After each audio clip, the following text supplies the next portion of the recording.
number of values of z, number of values of z, real or complex, सही है, number of values of z, real or complex, real or complex, will satisfy equation 1 plus z square plus z cube and so on z to the power 17 equal to 0 and there is 1 plus z square plus z to the power 13 equal to 0 is question mark. ठीक है भाई, ये दोनों equations z की real या complex कितनी values को एक साथ सेटिस्फाई करती है. ठीक है ना भाई. देखो वैसे तो आप इसको लेकर के बहुत देर तक बैठे रहोगे, लेकिन अगर किसी को जीपी दिख गई तो काम खत्म हो जाएगा. आपको दिख रहा होगा ये 18 टर्म्स की जीपी है, दिख रहा है आपको. इसके अंदर अगर देखा जाए तो जीपी का सम होता है ए की वैल्यू 1 है, आर की वैल्यू z है, z to the power number of terms -1 upon z -1. सोच लिया. और ये इक्वल टू 0 दिया. नहीं समझ में आया? इक्वल टू 0 दिया तो है. अब अगर किसी ने इस टर्म को देखा तो वो कैसे देखेगा? ये नंबर ऑफ टर्म्स कितनी है? 14. तो वो देखेगा 1 इंटू में z to the power 14 -1 upon में z -1 इक्वल टू 0. इससे दो बातें समझ में आती है. एक ही टाइम पे z टू द पावर 18 भी 1 है और z टू द पावर 14 भी 1 है. सोचा आपने? z -1 तो 0 में चला गया ना. तो आप बताइए कौन सा ऐसा नंबर है जिसकी पावर 18 भी 1 हो और देखो एक सेकंड पहले आपका पहला आंसर बोलो z इक्वल टू 1. अच्छा सुन तो जाओ. अब पहले 1 का जवाब सुनो. सर 1 पे क्यों भागू मैं? 1 रख के देखो. 1 रखने पे 0 आ जाएगा क्या? तो z इक्वल टू 1 तो हटा लो आप. तो z इक्वल टू -1 ओनली. खत्म हो गई बात. z equal to -1 only.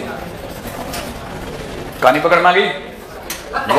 1 पे ये 0 तो हो जाएगा, लेकिन वो 0 नहीं होगा. नहीं समझ में आया? और -1 पे वो 0 हो जाएगा. आप रख के देख लो भले. ठीक है, अगले क्वेश्चन पे आओ. अगला क्वेश्चन है if z plus z cube equal to 0. ठीक है ना. पहला ऑप्शन खुल गया यही.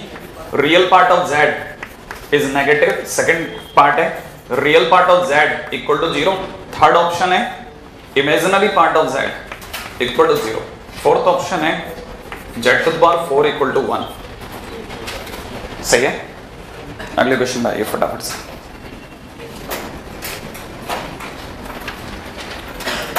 बात यहां तक पकड़ना गई. अच्छा जल्दी से मुझे बताइए ये रियल पार्ट ऑफ z बोले तो x, imaginary part of z बोले तो y. याद आ गया आपको? नहीं याद आया? z इज इक्वल टू बोलो x प्लस आइटा y. अच्छा जल्दी से बताओ 2 अपने आप में रियल है कि कॉम्प्लेक्स है? दोनों. कॉम्प्लेक्स के दो नाम है. याद है? सबसे पहले फंक्शन चैप्टर में मैंने सिखाया था. कॉम्प्लेक्स के खुद के दो पार्ट हैं, रियल एंड इमेजिनरी. नहीं आया समझ में? 2 किस में आता है? रियल में. जो रियल में आता है वो कॉम्प्लेक्स में भी आता है. नहीं आया? अच्छा बताओ -2 किस में आता है? दोनों में. अच्छा बताओ जल्दी से 2 आइटा किस में आता है? दोनों में. दोनों में इमेजिनरी भी है और कॉम्प्लेक्स भी है. नहीं आया समझ में? हम सोचते हैं कि अगर, इसीलिए मैंने पिछली बार आपको वो लिखवाया था 2 + 2 आइटा. देखो आप 1 + √2 1 + अंडर में -2 है ना. अच्छा अब फिलहाल इस पे आता हूं, है ना. क्वेश्चन पे आता है, मुद्दे पे आता हूं. आप में सभी को दिख रहा है z plus z cube equal to 0 दिया है. कुछ कॉमन आ रहा है? अच्छा बताओ इसे क्या समझूं मैं? या तो z 0 है या फिर z स्क्वायर इक्वल टू, इसका मतलब z इक्वल टू आयोटा. नहीं आयोटा नहीं. हाँ प्लस माइनस आयोटा. ढंग से बोला ना तो मेरे को अच्छा लगा. या तो z की वैल्यू कितनी होगी? अरे या तो z की वैल्यू 0 या z equal two plus minus iota. बड़े ध्यान से इस बात को सुनना. मैं जो कह रहा हूं, मैं ये कह रहा हूं कि इसमें 3 आंसर आए मेरे पास. ठीक है ना. सुन लिया आपने? इन ऑल 3. ठीक है ना. अब ध्यान से सुनना भाई जो मैं बोल रहा हूं. In all 3 real part of z equal to 0. तीनों में रियल पार्ट ऑफ z 0 है. हाँ कि ना? नहीं आप ऐसे सोच ही नहीं सकते. आप में से कईयों की इतनी बुद्धि इतनी तेज हुई नहीं है कभी कि वो सोच जाए. एक आंसर को आपने बोला आयोटा, लेकिन मैंने आयोटा नहीं बोला. मैंने बोला इट इज 0 प्लस आयोटा. याद है यहाँ x प्लस आयोटा y, इसको क्या बोलूंगा माइनस आयोटा को, minus iota is 0 minus iota. आप में से कोई बताएगा इसका x कितना, इसका और इसका y, इसका y, और ये आपको पता है 0 0 नहीं होता, इट इज 0 प्लस 0 आयोटा। याद है इसका x कितना, तीनों में x 0 है, इसलिए रियल पार्ट ऑफ z 0 है। कहानी पकड़ में आई आपको, नहीं आई? सिर्फ वो बताना काफी नहीं होता कि वो प्योरली इमेजिनरी प्योरली रियल। आप जब तक उसको खुद ब खुद समझ के नहीं देखेंगे ना कि अच्छा ऐसे 0 होता है क्या, तब आप समझेंगे कि हाँ अब समझ में आया। z इज इक्वल टू नहीं, प्योरली रियल है, हाँ प्योरली रियल है, बिल्कुल सही बोला। हाँ भाई अगले क्वेश्चन आते हैं। Number of integral values of z for which n plus iota to the power 4 is integer। Right है, n की कितनी वैल्यूज हैं जिनके लिए n plus iota to the power 4 is an integer।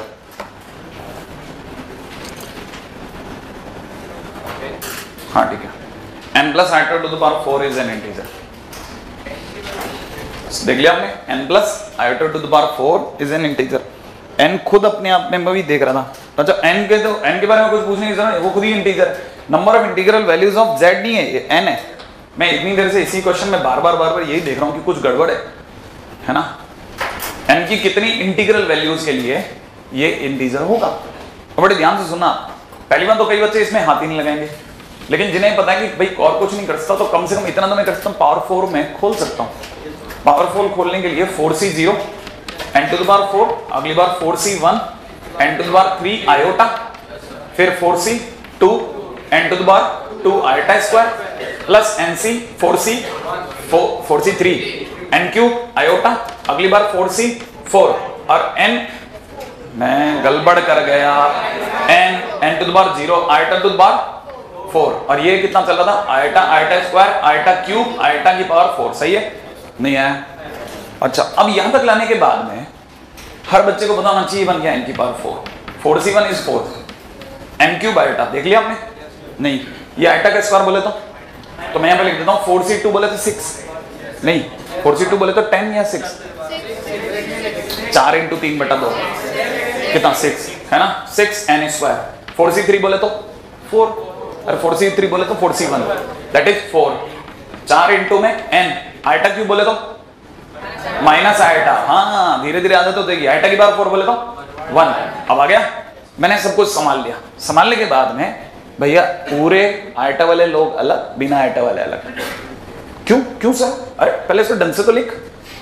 अरे ढंग से लिखेगा तब तेरे को बता पाऊंगा ना। जैसे n की power 4 plus minus 6n square plus 1, भाई बिना आयटा वाले अलग हो जाओ, आयटा वाले अलग हो जाओ, उससे क्या होगा सर? अरे तो पहले लिखेगा तभी तो समझ में आएगा।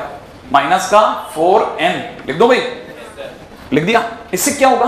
अरे एक्चुअल में ये कह रहा है कि ये माने ये माने ये माने ये पूरा कैसा है? इंटीजर है। Integer is a real number. अरे इंटीजर किस में आता है? रियल में आता है ना। अरे रियल के खुद के दो पार्ट है ना, रैशनल के खुद के दो पार्ट, इंटीजर नॉन इंटीजर। तो इंटीजर किस में आता है? रैशनल में। रैशनल किस में आता है? रियल में। रियल किस में आता है? कॉम्प्लेक्स में। तो इसका मतलब ये है कि फाइनली अभी तक तो ये अगर एक इंटीजर है तो इंटीजर होने का मतलब it is a real number. और अगर ये रियल है तो इसका y इक्वल टू 0 होगा। नहीं है?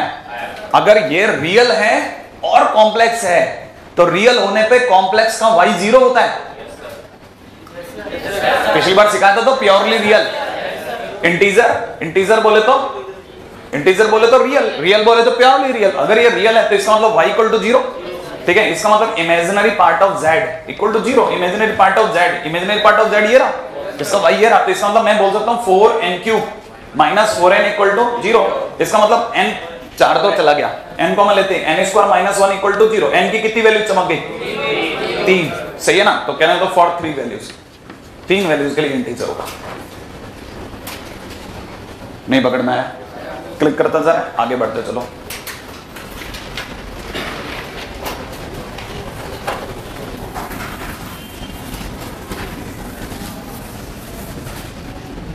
चलिए अगला।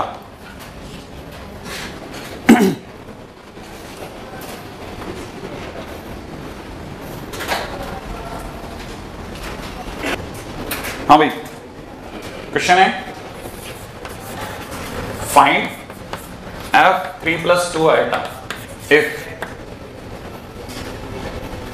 fx is equal to given है x to the power 4 minus 4x³ plus में 4x² प्लस में 10x प्लस 45।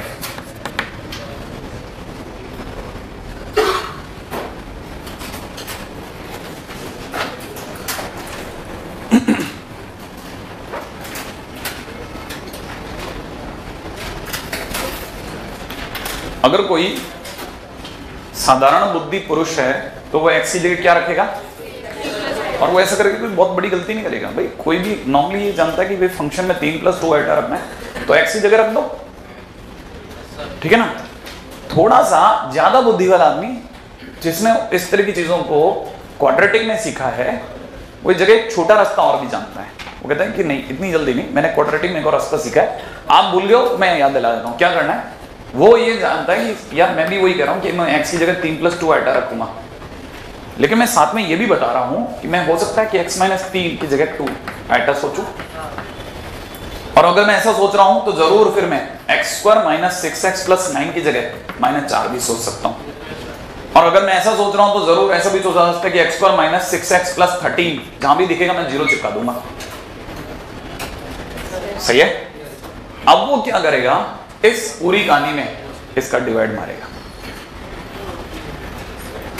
जब वो इसका डिवाइड लगाएगा तो उसे ये पता चलेगा कि वो x to the power 4 minus में 4x³ प्लस में 4x² प्लस में 10x प्लस 45 में वो किसका डिवाइड लगा बैठा है ना, x² - 6x + 13 का डिवाइड लगा बैठा। सही है क्या भाई, कुछ रह गया, बराबर है। अच्छा फिर जब वो डिवाइड लगाएगा तो ये तो बात पक्की है कि सबको पता चल गया x² का डिवाइड तो लगना ही है, नहीं है। x² का डिवाइड लगते ही हो जाएगा x की पावर 4 माइनस में 6x³ प्लस में 13x²। श्योर है, माइनस प्लस ये तो यहां से बचेगा 2x³ और माइनस लगते माइनस का 9x²। सोच लिया। अब बताओ साहब एक 10x को और नीचे कॉपी करवा दूं, कॉपी करवा दिया। बताइए साहब इसमें इसकी मल्टीप्लाई करूंगे 2x³ बन जाएगा, प्लस का माइनस का प्लस 2x कर दो, मल्टीप्लाई करते ही कितना बन जाएगा साहब 2x³ minus 12x² plus 26x कर दो भाई, माइनस करते कट गया प्लस की जगह माइनस, और 12 में से कितना 3x² माइनस 16x। अच्छा अब प्लस में कितना बच गया 45। क्या कहते हो आप, अब मुझे जल्दी से बताओ 3x² कैसे लाऊं, प्लस का 3 करते ही कितना बन जाएगा 3x² माइनस 18x प्लस 39। क्या कहते हो आप, घटा दो, माइनस गया प्लस हुआ, प्लस में कितना बचा 2x प्लस 2x, आराम सोच के बोलो 2x + 6 लिख दो भाई। अब तो और डिवाइड नहीं जा सकता, नहीं आई बात। अच्छा अब आप इसको जैसे मैंने ये डिवाइड करके दिखा दिया तो हर बच्चे को पता होना चाहिए मैं एक्चुअल में क्या कर रहा था। मैं आपको पता चला कि मैंने आपको ये बता दिया कि ये जो कुछ भी लिखा है ये एक्चुअल में, बड़े ध्यान से सुनना, ये आपको पता है ये कोशेंट, ये डिवाइजर, तो कोशेंट इनटू डिवाइजर बराबर डिविडेंड, तो जो डिविडेंड है इसकी जगह मैं कोशेंट इनटू डिवाइजर कर दूं प्लस रिमाइंडर, रिमाइंडर कितना बचा 2x + 6। नहीं समझ में आया। अच्छा ये कोशेंट कितना था अपना, कोशेंट था x² + 2x + 3 multiplied with x² - 6x + 13, इसकी वैल्यू कितनी है, तो इसलिए पूरे इसका पार्ट तो कितना आ गया 0, प्लस जो बचा 2 * x की जगह कितना है 3 + 2 आइटा प्लस 6। काम खत्म, कहानी पकड़ में आ गई, तो जो भी आंसर होगा ये हो गया, है ना। वरना आप सोचो आप क्या करने वाले थे पता है आपको, एक नॉर्मल आदमी क्या करता 3 + 2 आइटा की पावर 4 निकालता, -4 × 3 + 2 आइटा का क्यूब भी बनाता, खोलता सुखाता है कि नहीं, फिर वापस बिछाता है कि नहीं, मतलब पगला जाता वो पावर 4 में ही, ठीक है ना। चलें अगली बात है फटाफट, पापड़ बन जाता पापड़। अच्छा चलिए अगले क्वेश्चन आते हैं, है ना। अगला पॉइंट भी बड़ा इंटरेस्टिंग होगा, आप आराम से कॉपी कीजिए। अरे बातें तो करने दो मेरे को।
हाँ भाई हो गया।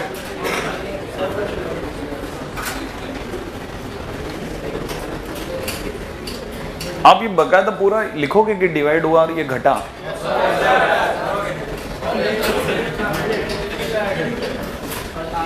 सही चीज सर 6x² की जगह 6x² ही जाना चाहिए। ये कटते हुए दिखना भी चाहिए। अरे यार डायरेक्ट लिख लो ना तुम तो, तुम्हारे को क्या, तुम तो ऐसा दिखा देना कि यहाँ डिवाइड हुआ था, खत्म बात।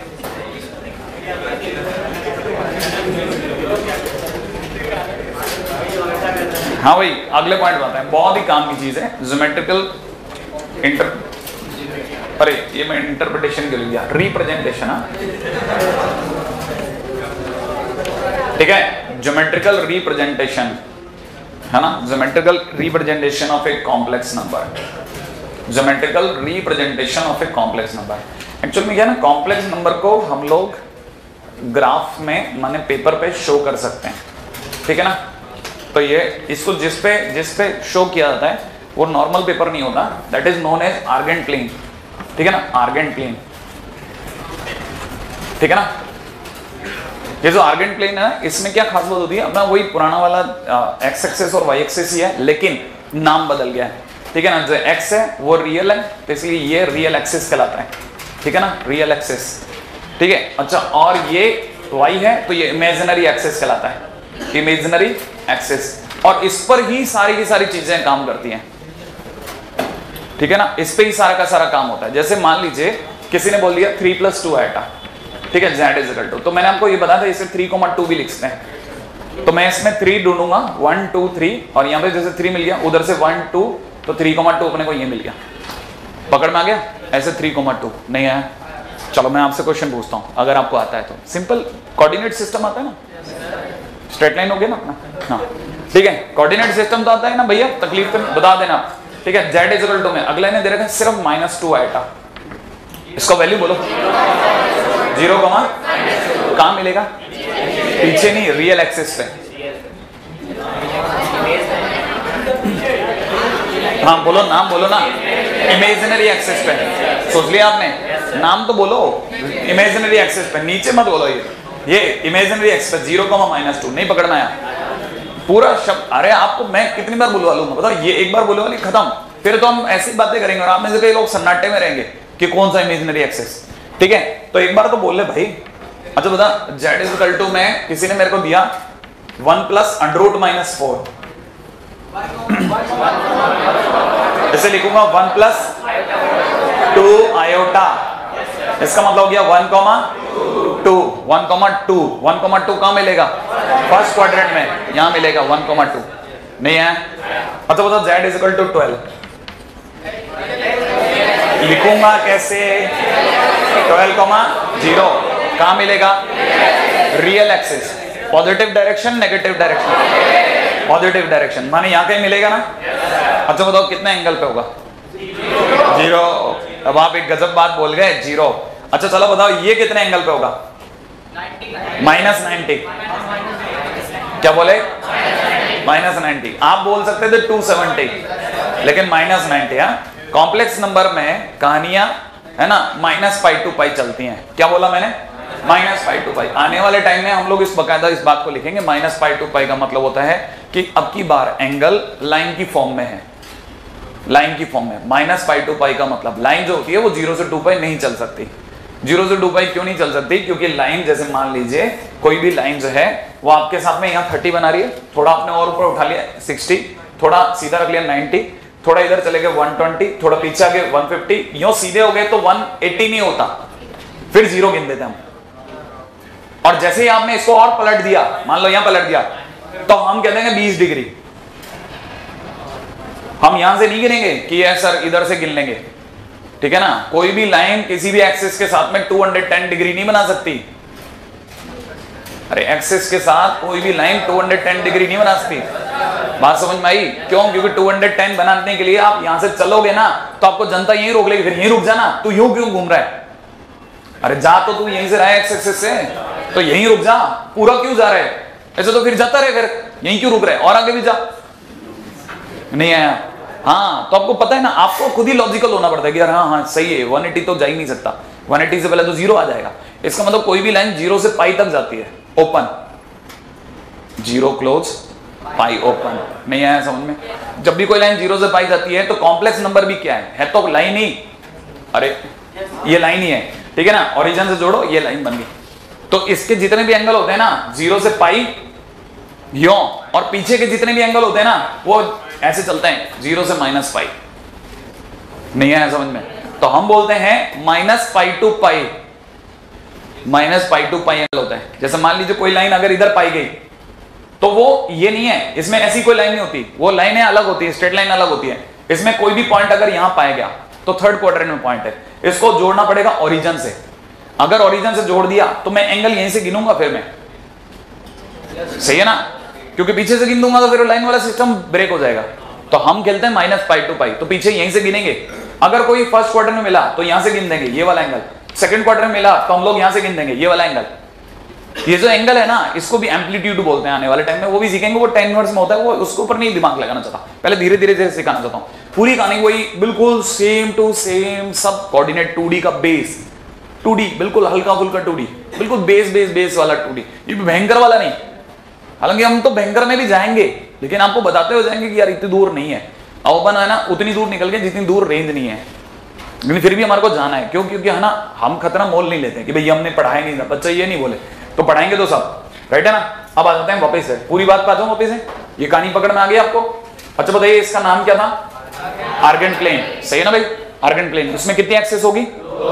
एक्स, रियल और इमेजिनरी, सही है ना भाई? डायग्राम बना लीजिए फटाफट से, ठीक है। दिस इज रियल एक्सिस, ठीक है ना, and this is imaginary axis,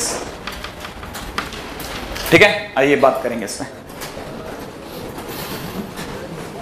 लिखिएगा।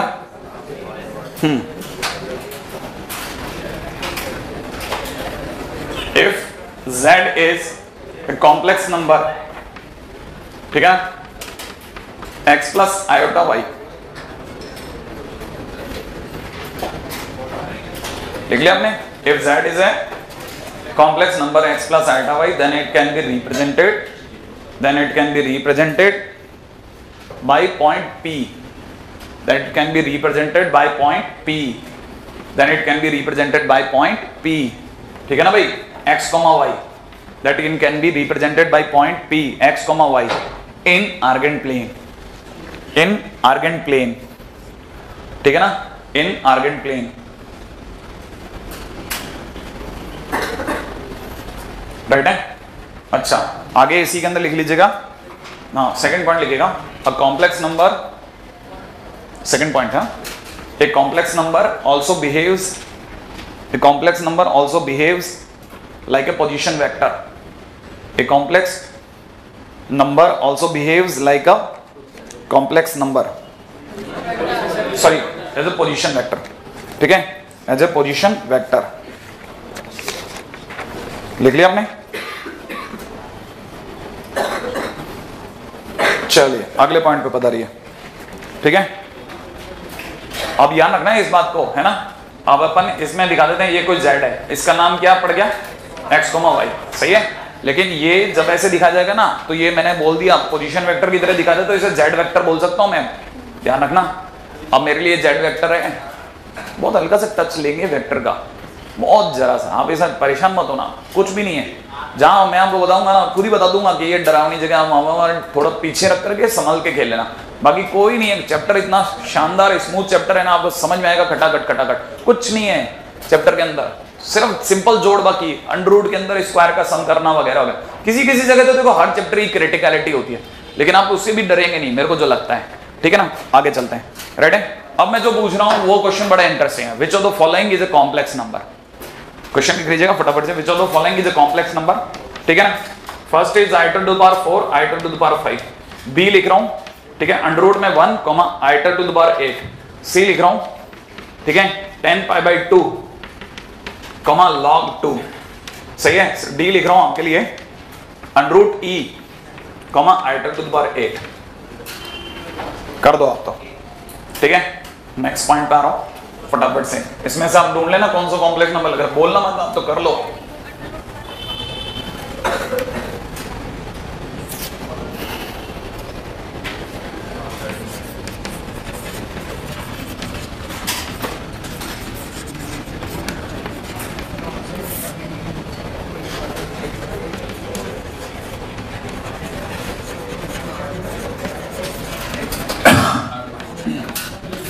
हाँ भाई, ए डी,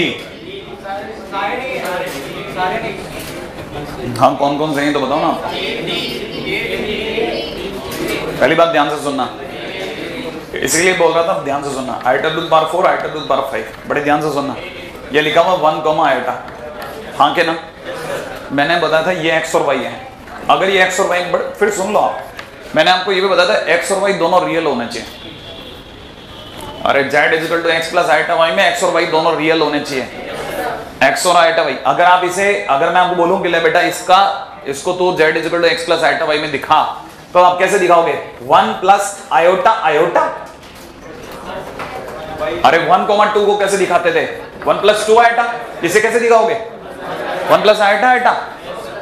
हाँ, तो ये कितना मजाक भद्दा हो जाएगा। आपको पता चला क्यों ये गलत है? इसलिए गलत है क्योंकि आप ऐसा कर नहीं सकते। अब उधर आ जाओ, बी पे आता हूं। क्या आपको पता है, आप लिख रहे हो बी पे √1 आइटा की पावर 8, सही है ना? It is 1,1। क्या कहते हो, हाँ के ना? बिल्कुल चलेगा, एक्स और वाई दोनों रियल हैं, मस्त चलेगा। बात समझ में आई? इसका मतलब बी तो बराबर है। अब आता हूं सी पे। सी में क्या लफड़ा हो गया? एक्स और वाई दोनों रियल होने चाहिए। ये कोई इतना बड़ा नंबर भी नहीं कि एक इन्फिनिटी लेके आ गया आप, क्या एक्स की जगह सर इन्फिनिट रख लो ना आप। नहीं है समझ में?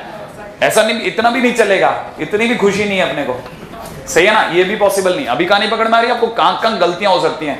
इसमें आ जाओ, इसमें क्या पंगा है? हाँ, अब इसमें भी देखो, ठीक है? मेरे को एक जगह थोड़ा सा डाउट है। √e plus iota to the power 8, ये क्या है? √ में, अच्छा देखो अब गलती कहां थी बताओ। चलो आप इसको तो बताओ, ये सही है गलत है? अरे बोलो ना आप जल्दी। √e, iota to the power 8 सही है गलत? √e, 1 दोनों रियल है कि नहीं है? मस्त चलेगा, बिल्कुल चलेगा। इसका मतलब डी ऑप्शन भी सही है। अब मेरे से क्वेश्चन में कहां गलती हुई थी पता है? क्वेश्चन था √-1, क्योंकि multiple choice more than 1 correct नहीं था। अब यहां दो आंसर बैठ गया। क्या ये चलता? क्यों? आइटा 1 होता था, एक्स की जगह आइटा नहीं चलेगा। इसका मतलब ये कि अभी it is very clear to us कि एक्स और वाई दोनों कैसे होने चाहिए? रियल होने चाहिए। हाँ, आ जाते हैं इक्वालिटी ऑफ 2 कॉम्प्लेक्स नंबर, ठीक है? अच्छा, इससे इंट्रोडक्शन कराने का पर्पज बताता हूं।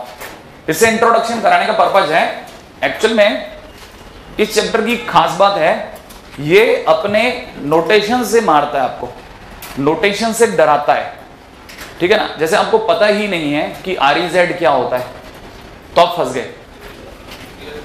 नहीं, REZ माना होता है x, IMZ माना होता है y। तो आपको जैसे ही बोला जाए तुरंत समझ जाओ कि IMZ लिखा है मतलब y लिखा है। अगर आप इसके साथ फैमिलियर नहीं हुए तो आपको ये नोटेशन से उड़ा देगा। जैसे मैं दिखाता हूं कैसे, है ना? ये छोटी चीज है लेकिन काम की है। मैंने कितने कॉम्प्लेक्स नंबर लिखे? क्या लिखा है मैंने? टाइटल क्या डाला? Equality of 2 complex number. तो कितने कॉम्प्लेक्स हो गए? 2। एक का नाम Z1, तो उसके Z1 लिखते ही आपके दिमाग में आ जाना चाहिए, सही है? और Z2 के नाम पे x2 प्लस आइटा y2। अगर बाय द वे किसी ने बोल दिया कि Z1 इक्वल टू Z2 है, तो इसका सीधा मतलब है कि x1 plus iota y1 equal to x2 plus iota y2। सही है भाई? नहीं है? अगर आपको ये बात समझ में आ गई तो हर एक बच्चे को ये भी पता होगा इसका मतलब x1 minus x2 plus bracket में आयोटा ब्रैकेट में y1 माइनस y2 बराबर कितना? इसको उधर ले जाऊंगा तो क्या लिखूं इधर? 0। लेकिन मैं 0 नहीं लिख रहा। क्यों लिख रहा हूं ऐसा? कंपेयर करने के लिए। कंपेयर करते ही आपको बदल गया x1 इक्वल टू और y1 इक्वल टू, लेकिन सामने वाले ने ऐसा नहीं दिया। कहता है अगर z1 बराबर z2 था तो उसे लगा कि मैंने ये लिखा कि real part of z1 is equal to real part of z2। क्या ये बात सही है? क्या किस बात से ये बात सही है? अगर किसी ने लिखा x1 बराबर x2 और ये लिखा तो एक ही बात है, हाँ या ना?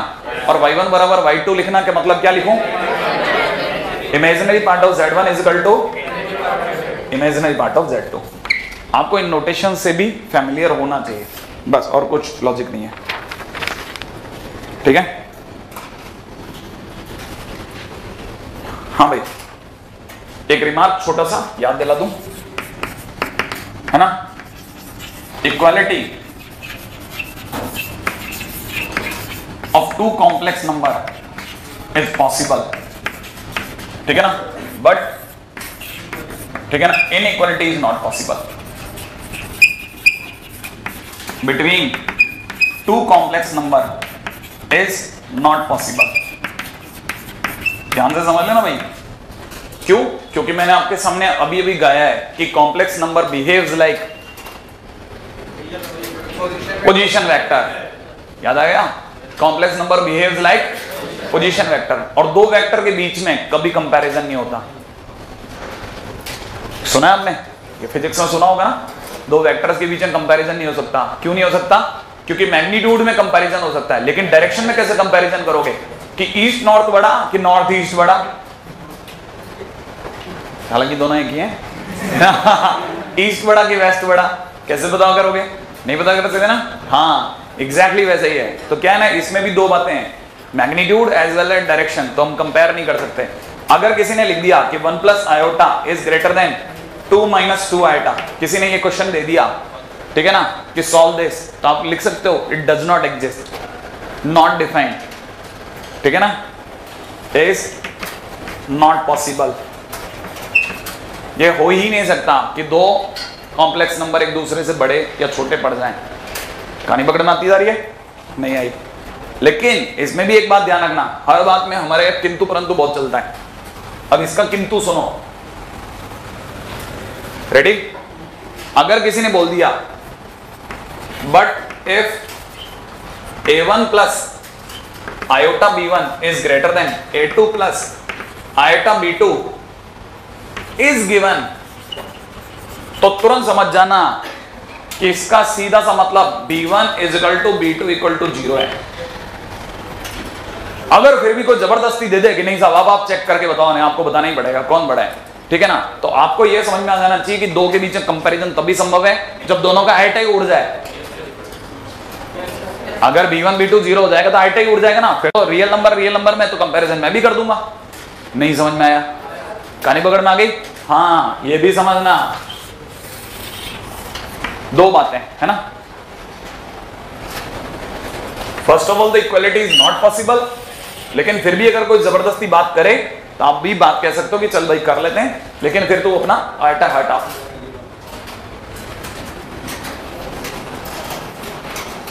ठीक है, याद रखना ये मीनिंगलेस है कंपैरिजन बिटवीन दिस, ठीक है, इट इज मीनिंगलेस। हाँ भाई नेक्स्ट पॉइंट आता हूं, second B part, addition of two complex number. Right है, दो कॉम्प्लेक्स नंबर के बीच का एडिशन करें, इस पे एक बात है ना, सीधे आ जाओ। एडिशन बोले तो बिना टाइम वेस्ट करे, आप समझदार हो, मैं लिख सकता हूं x1 plus x2 plus iota, ऐसा लिख दूं। अब बड़े ध्यान से सुनना, आयोटा y1 प्लस y2, ये बात सही है भाई? जोड़ना है तो रियल को रियल में जोड़, आयोटा का आयोटा में जोड़, ये तो बात समझ में आती है ना? अरे अगर आपको ये बात समझ में आती है जो मैं पूछ रहा हूं उसका जवाब देना। अगर मान लीजिए फ्रॉम दिस, इस लाइन से मैं क्या समझा वो मेरे को जवाब देना, मैंने गलत समझा या सही समझा। Real part of z1 plus z2, z1 plus z2 का रियल पार्ट क्या है? x1 प्लस x2, ये बात पता है ना आपको? लेकिन मैं लिख रहा हूं x1 प्लस x2 की जगह real part of z1 plus real part of z2, हाँ के ना? सही है ना? अब आप ये समझ लेना, ये कोई थ्योरी थोड़ी ना हुई यार, ये कल को कोई कहता है इट इज अ प्रॉपर्टी, क्या की प्रॉपर्टी है? तो समझदारी की बात है, नहीं है कि नहीं सर रियल पार्ट तो बढ़ जाता है। अरे क्या बढ़ जाता है, वो तो होता ही है, दिखता है साफ, ठीक है। अरे आपने x1 प्लस x2 बोला, मैंने real part of z1 plus real part of z2 बोला। अगर किसी ने मेरे से पूछा था सर इसका इमेजिनरी पार्ट बताओ, तो मैं बोलता इसका इमेजिनरी पार्ट बोले तो y1 प्लस y2, और y1 प्लस y2 बोले तो y1 की जगह imaginary part of z1 plus, क्या ही बात पकड़ में आ गई? ऐसा, ठीक है। अच्छा अगले पॉइंट पे आता हूं, यहां तक आ गया, अगले पॉइंट भी लिखते हैं। हाँ भाई, see subtraction of two complex number, लिख दूं? आप लिख लोगे या डायरेक्ट आप तो लिखना चालू करो, z1 minus z2 is equal to x1 minus x2 bracket में आयोटा y1 माइनस y2, और आपको दो बातें लिखनी है अपने आप, लिख लोगे ना कि real part of Z1 minus Z2 कितना होगा और इमेजिनरी पार्ट ऑफ, सोच लोगे ना, भर दीजिए सामने।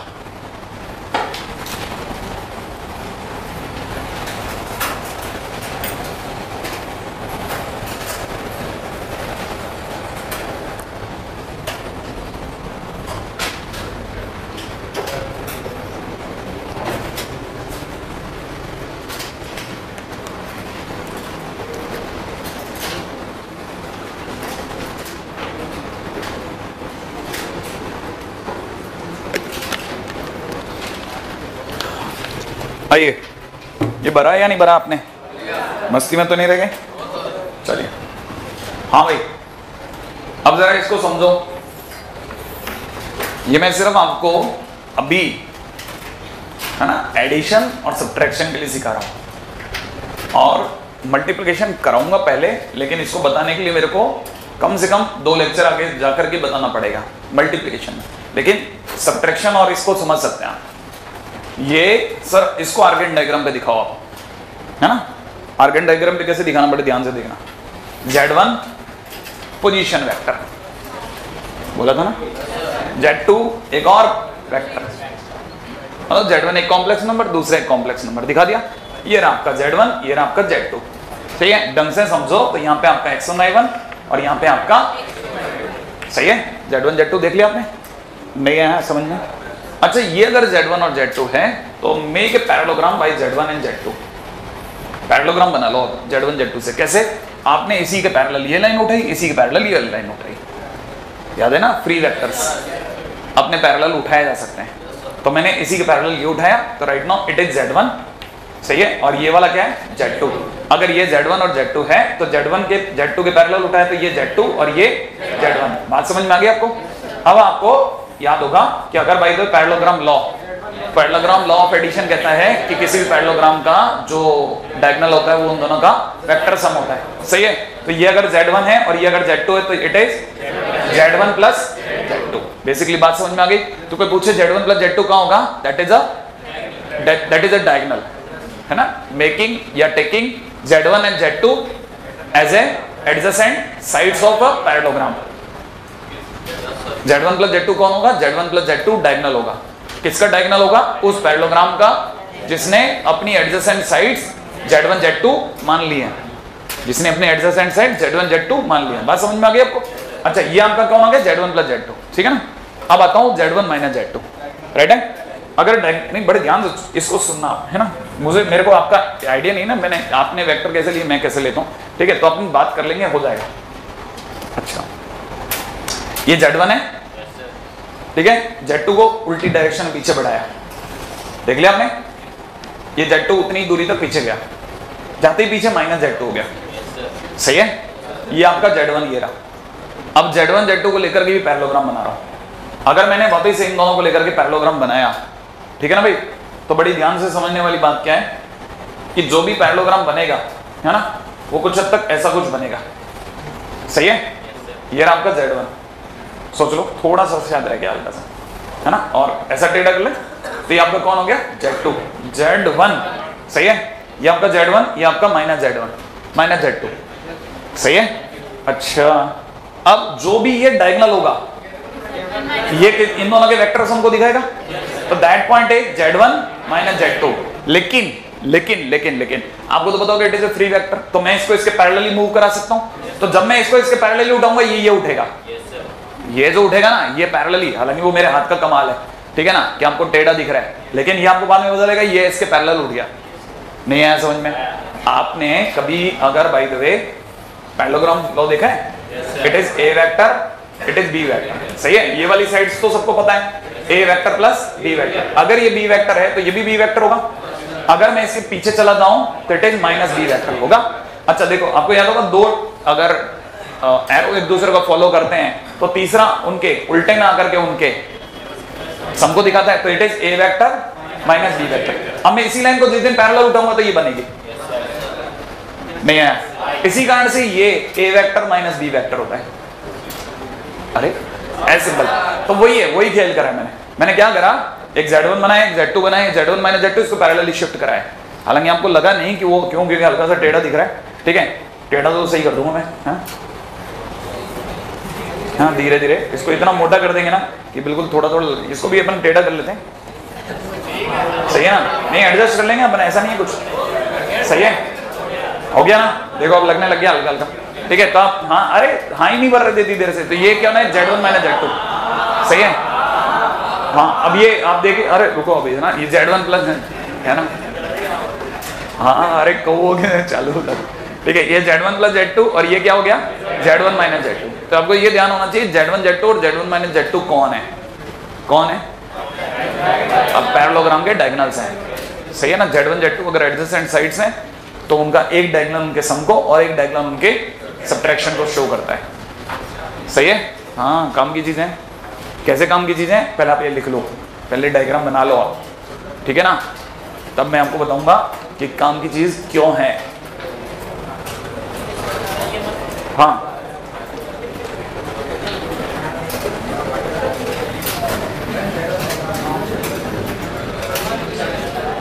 अच्छा, आपकी बातें बता रही है, आपने कॉपी कर लिया, आगे सुना।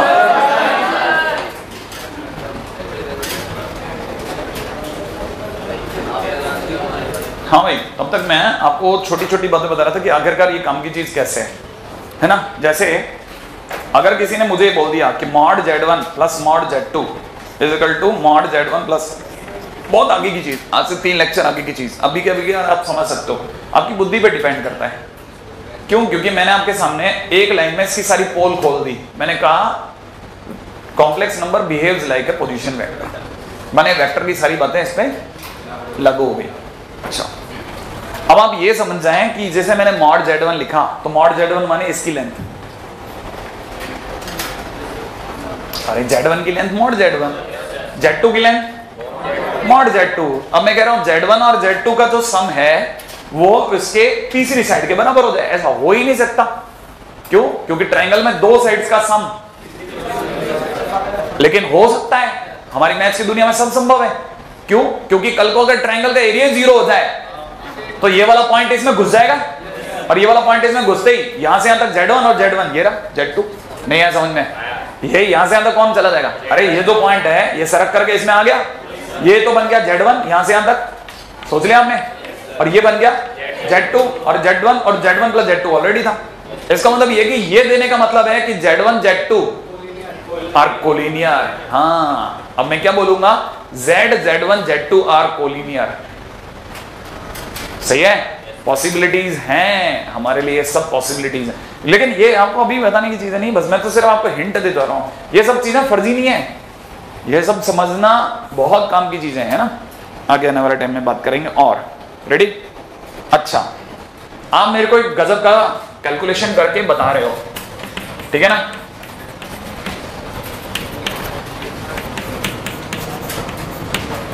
रेडी?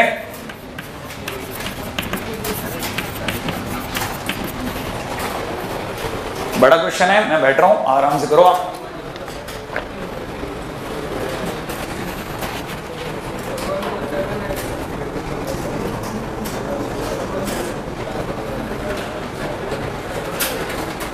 टाइम लग रहा है ना?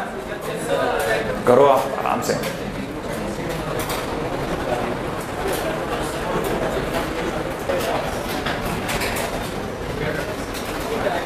लेकिन फिर भी ऐसे देखे ना, 10-5 कुएं ऐसे होंगे गांव में जो अभी भी सूखे रह गए होंगे, नहीं जिनसे क्वेश्चन भी नहीं होगा, क्वेश्चन का अकाल जोड़ नहीं पाए सर। क्या जोड़ना क्या था? जोड़ना क्या था? अरे जोड़ना है ढक्कन 1 और इनको देखा था तो 7 आया था, घटाना है तो घटा देना, 2 + 1 बोले तो 3 और इधर माइनस आया था, क्वेश्चन खत्म। नहीं है, कोई बात नहीं, चल लेंगे। अगले पॉइंट बात हो, ठीक है? Point number D, and that is important, that is multiplication of 2 complex number. हाँ जी, क्या? देखो जरा, सब लिख दिया, ठीक है? ये इसका रियल पार्ट ये रहा और इमेजिनरी पार्ट ये रहा। Real part of Z1 plus Z2, imaginary part of Z1, real part of Z1 plus Z2 और इमेजिनरी -1 अगले का, है ना भाई? अगले में आओ आप तो फटाफट। रेडी? अब सुनिएगा, मल्टीप्लिकेशन ऑफ 2 कॉम्प्लेक्स नंबर चालू है। दो कॉम्प्लेक्स नंबर का मल्टीप्लिकेशन, ये थोड़े फिर भी इज्जत वाली जगह आ गई। अगर किसी ने z1 plus z1 into z2 करवाया तो आपको सबको पता है मेरे को क्या करना है, x plus iota y1 should be multiplied with x2 plus iota y2। अब देखना इसमें कोई जल्दी ना मच है, आपको नॉर्मल मल्टीप्लिकेशन आप तो भी कर लो, x1 का इससे मल्टीप्लाई x1 x2 प्लस में आयोटा, इन दोनों की मल्टीप्लाई x1 y2, अच्छा नहीं है, अरे इसकी इससे मल्टीप्लाई, अच्छा आयोटा वाले की इससे मल्टीप्लाई आयोटा y1, अब इसके पास भी आयोटा उसके पास भी आयोटा, कॉमन ले लो क्या, तो आयोटा कॉमन लेते ही यहां से कितना y1 x2 plus iota into iota, iota into iota, iota का स्क्वायर बोले तो -1, तो यहाँ पे हो जाएगा माइनस y1 y2। क्या बात सही है? अच्छा अब इसे संभाल लो, संभालते समय पे कैसे लिखोगे, आप ऐसे लिखोगे कि it is z1 z2 is equal to कितना x1 x2 minus y1 y2 plus में आयोटा कॉमन ब्रैकेट में कितना x1 y2 plus x2 y1, ऐसा लिख दूं? नहीं है। अब मैं पहला क्वेश्चन आपसे पूछता हूं, ठीक है, सेकंड आपको बनाना है खुद ही। अगर मैं आपसे पूछूं कि आप रियल z1 z2 सोच लेंगे तो आंसर होगा आपका रियल पार्ट क्या है x1 x2, और मेरा आंसर होगा real z1 into real z2 minus imaginary z1 into imaginary z2। क्या ये बात सही है?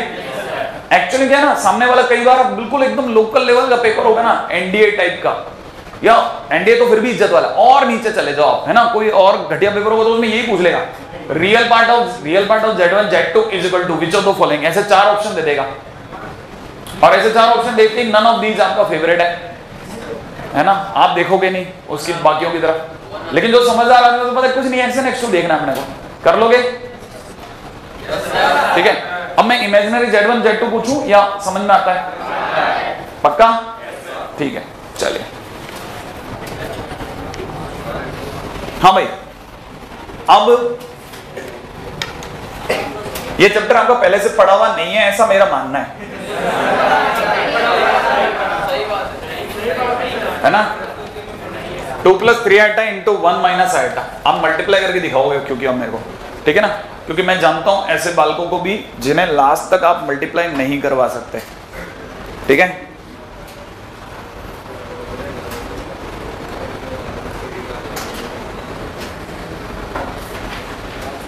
सिंपल मल्टीप्लिकेशन करना है, iota into iota, iota into simple, ऐसे मल्टीप्लाई करके आपका आंसर कोट करना है।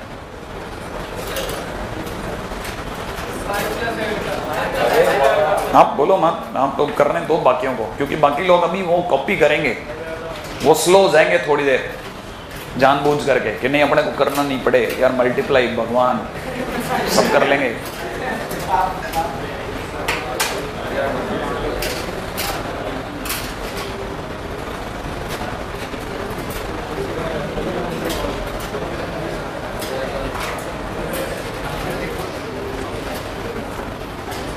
दबाव बढ़ता जा रहा है, वो भी सोच रहे हैं कि यार कब तक लिखवाएगा ये, 2 बार लिख चुका हूं एक ही लाइन को।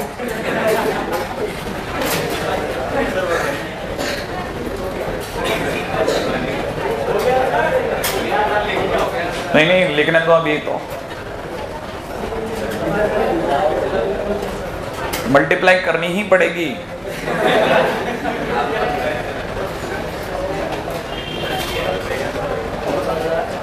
हाँ भाई, कितने लोगों का बन गया? बन गया क्या? देखा नहीं, खड़े करे ना कईयों ने हाँ। अरे 2 × 1 2 × दिस -2 आयोटा, फिर 3 आयोटा इंटू दिस प्लस का 3 iota, 3 iota into this -3 iota square, तो प्लस का 3, तो आंसर हो जाएगा 5 प्लस आयोटा। जोड़ सकते हैं ना? बहुत बढ़िया।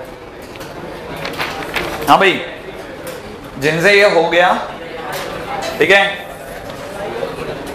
मैंने इसलिए ये करवा लिया ताकि मैंने कहा ना धीरे धीरे उन कुओं में भी पानी आना चाहिए जिनमें सालों से अकाल पड़ा है, ठीक है। एक क्वेश्चन नहीं करा, सब सेशन खत्म होने को आ गया, नवंबर तक एक क्वेश्चन खुद के हाथ से, तो वो भी करें कि ये चैप्टर अच्छा आया, चलो सर मेरी मनोजियत खत्म हुई, ठीक है ना। x प्लस आयोटा इंटू में 1 + 2 आयोटा is equal to 2 + 3 iota, then x, y, ठीक है ना भाई। बहुत सिंपल क्वेश्चन। क्या करने का है? गलती से भी नहीं, हाँ भाग। क्यों? क्योंकि मैंने आपको एक बात पहले बताई थी, कई लोग क्या करते थे, मल्टीप्लाई करके कंपेयर करते, तो भारी भी मतलब आंसर देखो दोनों से सेम आएगा। लेकिन क्या है ना, मेरे को एक दूसरा रास्ता बताना है ना आपको कि डिवाइड कैसे करते हैं सर। ऐसे, क्योंकि मैंने आपको बताया था आयोटा को हमेशा उसके कॉन्जुगेट से मल्टीप्लाई। तो बताइए इसका कॉन्जुगेट कौन? 1 माइनस आयोटा। अगर आपने 1 माइनस आयोटा से मल्टीप्लाई कर लिया ऊपर, अच्छा 1 प्लस 2 आयोटा का 1 माइनस 2 आयोटा, श्योर।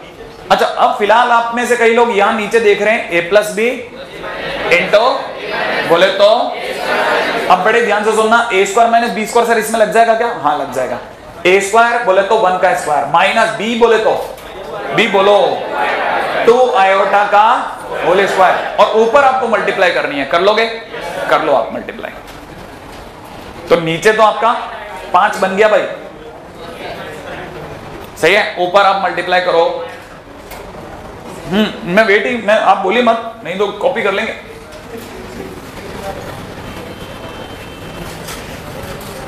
करो आप।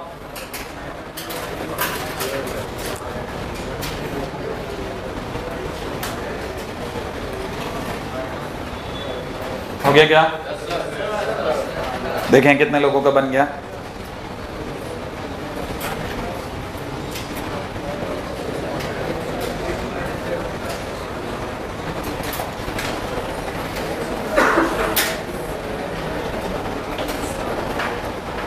अब आप में से कितने लोगों को डिवाइड करना आ गया? क्या करते हैं डिवाइड में? कॉन्जुगेट। हाँ देखो, अपने एक बाने से बाना निकलेगा ना, काम बनेगा, धीरे धीरे सीखेंगे अपन। देखिए 2 into 1 2, 3 iota into this 3 iota. जल्दी नहीं अपने को, है ना, जब तक आप सीख नहीं जाते। फिर अपने को क्या, एक से मैंने क्या करा, 2 प्लस 3 आइटा की 1 से कर ली। 2 into this minus 4 iota, 3 iota into 2 iota minus 6 iota square. 6 iota square का मतलब 6, तो ये हो जाएगा 8 माइनस आयोटा बाय 5। और सामने क्या लिखा है? और मैंने आपको बताया था इक्वालिटी में हमेशा कंपेयर होगा, तो x इज इक्वल टू और y इज इक्वल टू, बिल्कुल सिंपल है ना। अगले बात है नेक्स्ट। हाँ भाई ठीक है, क्वेश्चन है if a plus iota b is equal to 1 plus 2 iota into में देगा 1 माइनस आयोटा का होल स्क्वायर अपॉन में देगा 2 plus 3 iota, find a comma b। करिए, ठीक है, लीस्ट पॉसिबल टाइम में। सिंपल तरीके से स्क्वायर खोलना है, अगर आपको खोलना आता है तो स्क्वायर a माइनस बी का, ठीक है। करिए फटाफट। किसी का बना? हाँ भाई, a प्लस आयोटा b बराबर है 1 प्लस 2 आयोटा, टच नहीं किया गया। इधर इसको लिखा गया 1 प्लस आयोटा का square minus 2 iota, a square plus b square minus 2ab से। तब तक नीचे इसके कॉन्जुगेट से ऊपर नीचे मल्टीप्लाई भी प्रोसेस में लगा दी गई। नीचे बन गया a square minus B square से 2 का स्क्वायर माइनस 3 आयोटा का स्क्वायर, सही है भाई। नीचे बच्चे को बताना चाहिए 4 प्लस 9 13 गया, तो या तो काम खत्म।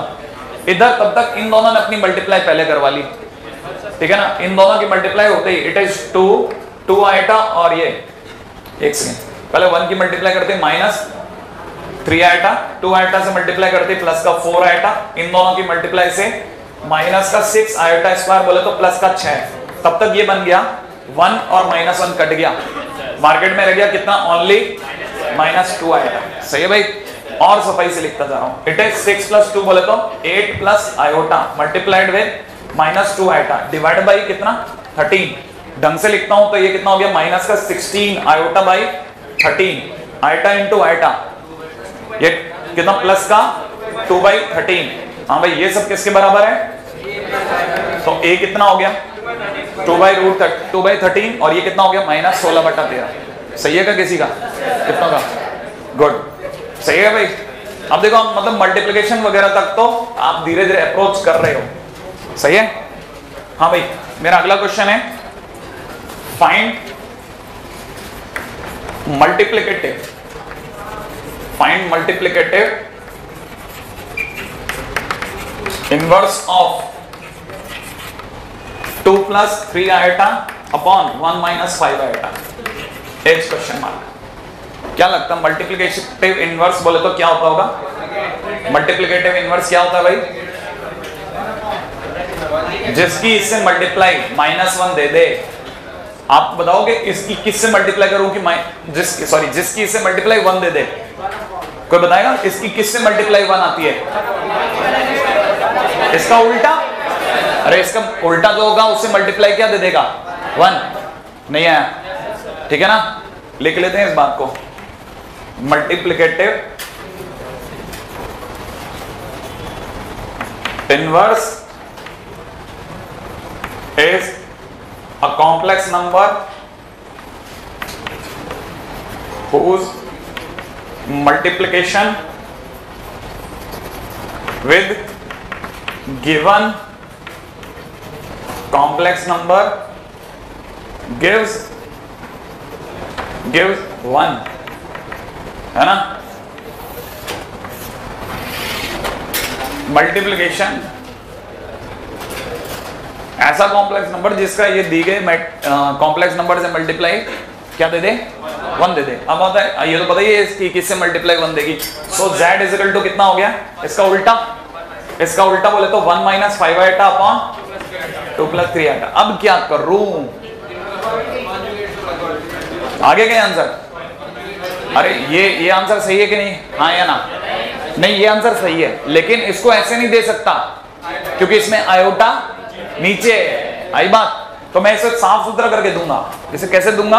मैं इसे दूंगा 1 minus 5 iota upon 2 plus 3 iota multiplied with 2 minus 3 iota upon 2 minus 3 iota. नहीं आया समझ में? तो नीचे तो बन गया 13, सोच लेना। ऊपर की तरफ बन जाएगा 2, ठीक है ना? 1 multiplied with minus 3 iota, minus का 5 आयोटा, प्लस का 15, माइनस का 15। सही है भाई? That is -1 plus -1 minus 8 iota divided by 13। नहीं आई समझ में? कर लेना आप आराम से, है ना? चेंज है क्या? ये नीचे 13 नहीं आ रहा? ऊपर 13 आ रहा है।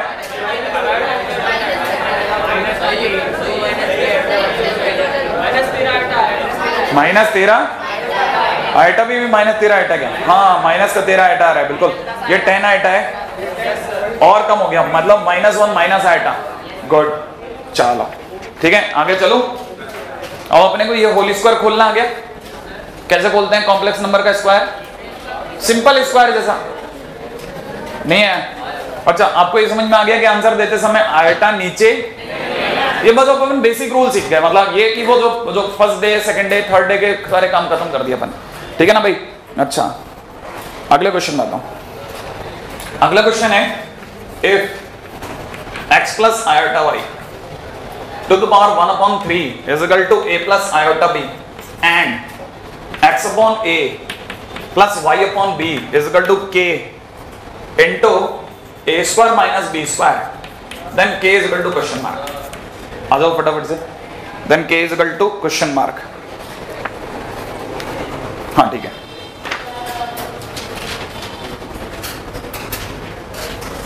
हाँ भाई, पहली चीज समझिए। देखिए, ये कह रहा है कि ये रिलेशन है और अगर इस रिलेशन को इसमें बदल सको तो बताओ k कौन होगा। अभी जो गिवन रिलेशन है, जो मेरे पास पड़ा है वो क्या है? x plus iota y is equal to a plus iota b का होल क्यूब। ये दिया गया रिलेशन है। अगर ये सचमुच में दिया गया रिलेशन है तो x प्लस आयोटा y को दूर कर दो। अब जिन्हें a माइनस b का, a प्लस आयोटा b का होल क्यूब खोलना आता है, यानी धीरे धीरे खोलूंगा। देखो जरा, a क्यूब प्लस में ध्यान से सुनना 3 into a square into iota b, फिर आगे लिख रहा हूं 3 into a into iota b का होल स्क्वायर। धीरे धीरे आयोटा b की डिग्री बढ़ाता जा रहा हूं। यहाँ आयोटा b की डिग्री 0, यहाँ आयोटा b की डिग्री, यहाँ आयोटा b की डिग्री, यहाँ आयोटा b की डिग्री। अगले वाले में आयोटा b का होल क्यूब। नहीं आया समझ में? एक एक करके धीरे धीरे a की डिग्री कम, आइटा बी की डिग्री बढ़ाता गया। अरे क्यूब खोलना सिखा रहा हूं, हालांकि ये तो उल्टा आपको करना चाहिए। सही है, क्या आपको दिखता है ये माइनस आयोटा बी क्यूब। सही है, अच्छा इसकी वैल्यू बोलो, -3ab²। सही है, अब मैं आपके सामने लिख रहा हूं a³ - 3ab² लिख दो, प्लस आयटा वाला कॉमन ले रहा हूं, आयटा के कॉमन लेते 3a²b -3a²b माइनस आपने बताया था b³। नहीं है समझ में? ये क्या करा मैंने, पता चला आपको? बिना आयटा वाले अलग, और आप पता है इसके सामने कौन बैठा है, तो क्या होगा, कंपेयर। कंपेयर कर लिया, x के नाम पे क्या आया ये। अब बड़े ध्यान से सुनना, इसको अगर आपने इससे कंपेयर किया तो मैंने खटसे ने इसमें से एक झटक लिया, नहीं है? अरे x को इससे कंपेयर करोगे ना, आयटा वाले को आयटा वाले से करोगे, नहीं समझ में आ रहा? तो जब आप इससे कंपेयर करोगे x को, तो मैंने इसमें से क्या कॉमन ले लिया, a के कॉमन लेके एक को नीचे लगा दिया, उधर क्या छूट गया, a² माइनस। अच्छा बताओ y/b, y का कंपैरिजन b से करोगे तो y/b = 3a² माइनस। अब क्वेश्चन वाला कह रहा है नहीं सब इन्हें जोड़िए, किस किस को जोड़ू? हाँ, तो जोड़ते क्या बन जाएगा बताओ जरा। अगर मैंने कंपैरिजन कर लिया x/a प्लस y/b अपने हिसाब से, तो इट इज 4a² माइनस 4, इसलिए k की वैल्यू आ गया क्वेश्चन। हाँ जी साहब, अब अपन थोड़ा धीरे धीरे धीरे धीरे सेफ साइड आते जा रहे हैं। ऐड करना सीख लिया, सब्ट्रैक्ट, उनका आर्गन डायग्राम समझ लिया, कॉम्प्लेक्स नंबर को रिप्रेजेंटेशन देख लिया, मल्टीप्लाई सीख लिया, मल्टीप्लिकेटिव इनवर्स सुन लिया, ठीक है ना? अभी अपन एक ही उसके अंदर पेरिफेरी में चल रहे हैं अभी धीरे धीरे।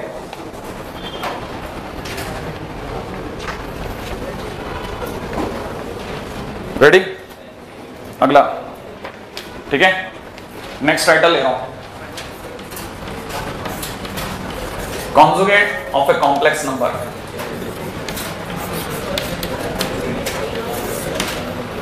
हाँ भाई, conjugate of A complex number.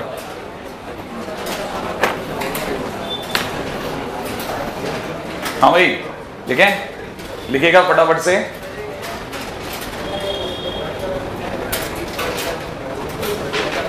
If iota is replaced by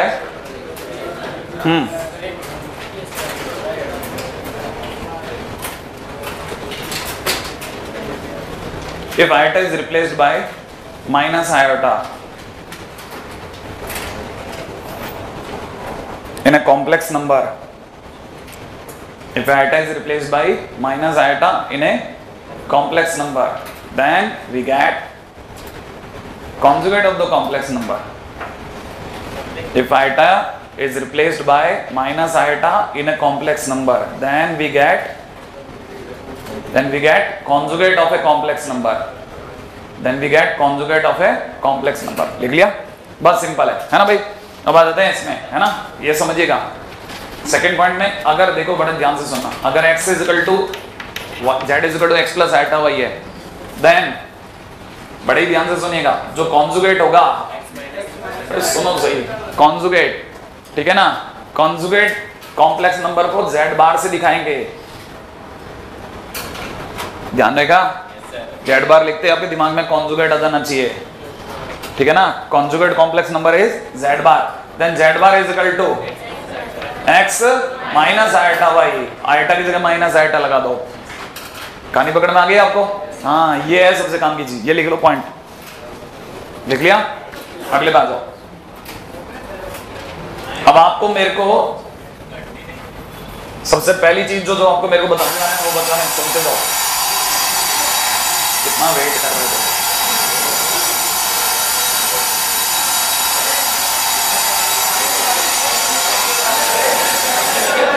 धीरे धीरे जुकाम ठीक हो रहा है इसका। हाँ भाई लिखो आप, तो अगर z = -3 + 4 आयटा है तो z बार, हाँ लिखते जाओ, लिखना आपको, मेरे को क्या बता रहे हो आप? लिख लिया? चलिए बताना, जो मैं आपको बताता जाऊं उसमें दिमाग लगाना। आपने बताया -3 - 4 आयटा, सही था, राइट है? हाँ, अब देखो सुनो, अगला है z = 1/2 - 3 आयटा। आप z बार बताओगे,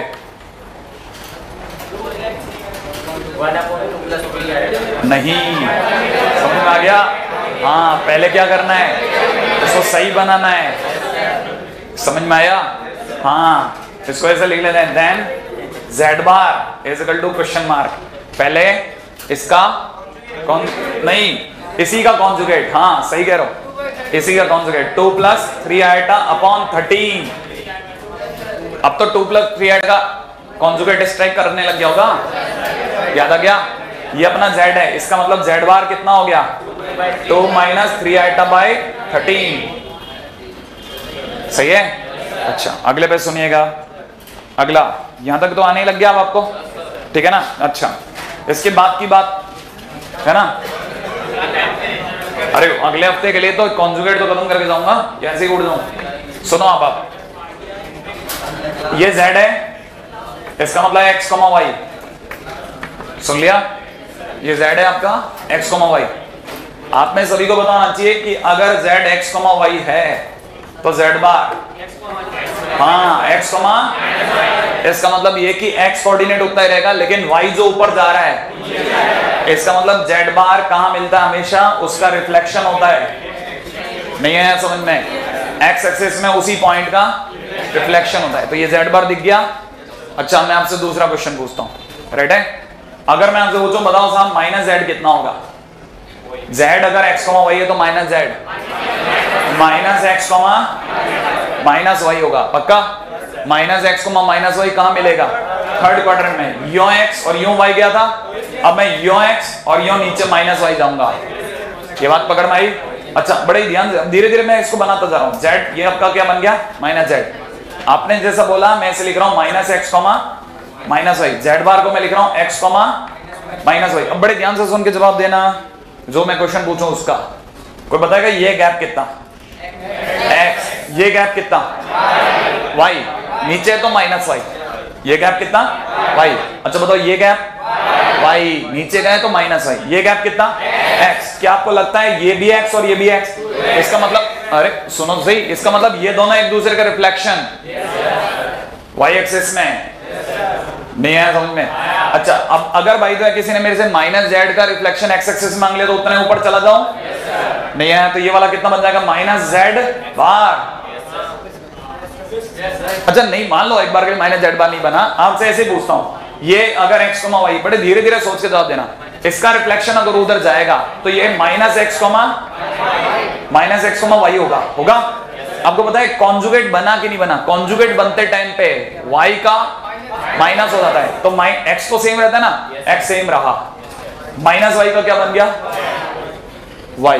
तो आपको पता होना चाहिए ये सब मिलकर के एक रेक्टेंगल बना गए। नहीं है समझ में?